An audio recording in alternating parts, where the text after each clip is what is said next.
Now, this fighter is one of my favourites at the moment. He's just 22, unbeaten in 11 with 9 stoppages, but I like him because he's honest and he's got a lot of heart, and I think he's going to go an awful long way. It's Tyson Fury. Great name for a heavyweight. He fights next Friday at York Hall, but his name has been linked with a lot of other names. He's popular. And I started, when I finally tracked him down, by asking him what it felt like to be on the tip of so many heavyweights' tongues. Yeah, it's nice to be in demand. Yeah. Thanks very much. Yeah, listen, it is. Now, any idea on the opponent for next week's show at York Hall yet, Tyson? Well, I was told it was Jason Garvin, but he pulled out Jason Garvin. Oh. I'm supposed to be fighting called Donnell Holmes. Okay. And he's 33-1, Yeah. 28 knockouts. Okay, so that's a test. I mean, even if he's beaten guys that are not that good, it's still a lot of wins. Well, you still have to knock 33 men. You still have to knock 28 men out of 33. Yeah, absolutely, and that's hard. Even knocking over, don't they? No, you know what? That was going to be my next line. People always say, "Oh, he's only knocked over bums," and I say, "Yeah, but he's knocked over 30 bums in 30 fights. Don't worry about that." But he's got an amateur record, this fella, of 84 wins, Yeah. 12 losses, yeah, and 74 of them by KO. Wow, so he's a banger. Oh, it's a massive bang. It's a massive risk, to be honest. But And that's definitely going to be next Friday, yeah? Next Friday. Hopefully, his people have signed the contract, but it was just a matter of thinking if he wanted to take the fight or not. So That's Donnell Holmes. Now, one thing that I keep hearing, Tyson, maybe you can tell me what the situation is, but I'm hearing that you might be the wild card in the prize fighter in October. Is that something you've even thought about? not really, no, to be honest. Okay. I'd like it because the money's nice, and I've heard it's meant to be 42 grand this time. Yeah, I think it's gone up a few quid. Yeah. Yeah, so I'd like to. The money's good, but I just don't think 3 rounds for me anymore. I've turned myself into a 10-round fighter. Of course you have. I don't throw too many punches no more. I'm trying to pace myself out and use me shots, but I don't know. It's one of them things, isn't it? It's a risk, but it is. And it's a calculated risk because if you win it, you know, A, you get good profile on Sky, B, you get a nice few quid, and C, you sort of jump to the, you jump up a bit higher up that domestic ladder because there's a couple of big old names in it. So it is a risk, I'm already, isn't it? #1 challenger for the British title. We'll come to that in a second. But there's already that. But I'd like to fight in prize fights, but it's if they'd have me, innit, to be honest. Yeah, well, listen, I've got a funny feeling if I entered, everyone will pull out. Oh, how about that? And that's no good, is it? Because then suddenly you get too many replacement and it loses its edge. Well, listen, that's to be discussed at a later date. Now, Derek Chisora is fighting Sam Sexton in a couple of weeks' time up in Birmingham. You think you might go on the night and just have a little bit of a ringside look, up close and personal with those two? I'm going to be there, and I'm just going to make sure.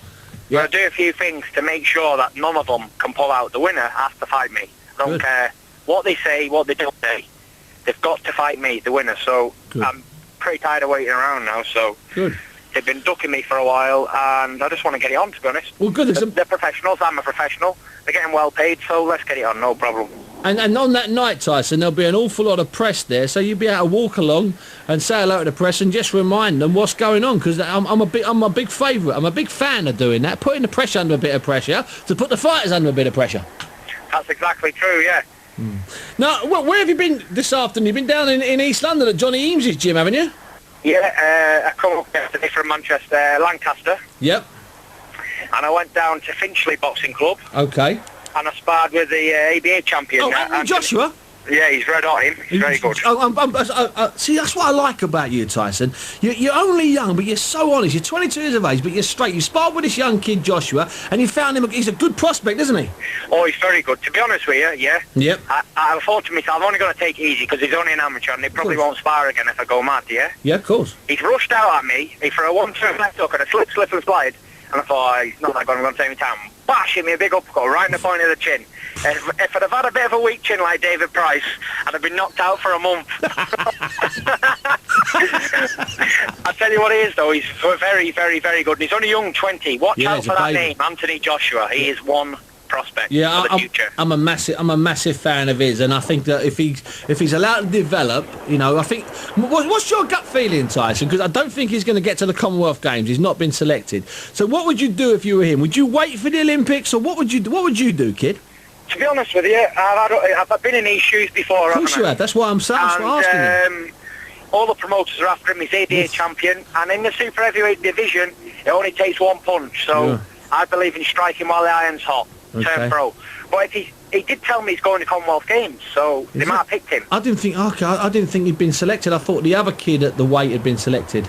But how many fights has he had? 21 fights? 21 fights, and he hasn't, I mean, as much as he's a talent, don't get me wrong, I think he's only had a couple of semi-international ones, and you know yourself, you can be a brilliant talent. You're getting against some of those old fiddlers, some of those old experienced fiddlers, top amateurs. They're hard to beat sometimes, aren't they? Yeah, they are. Well, I'm a good prospect. Yeah? I rate myself as one of the top heavyweights in the world. Ditto. Yeah? I do too.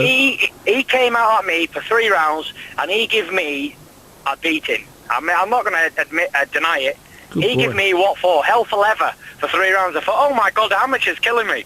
But being a professional, and I've been an amateur myself, and I fought all over the world and that. Yep. I slowed him down a bit, a few good body shots and that. Yep. And the kid's only 20, and I'm a handful myself. You are, son. So, for him to put up a good performance like that against a top prospect in me, I think he's one for the future, to be honest. Brilliant.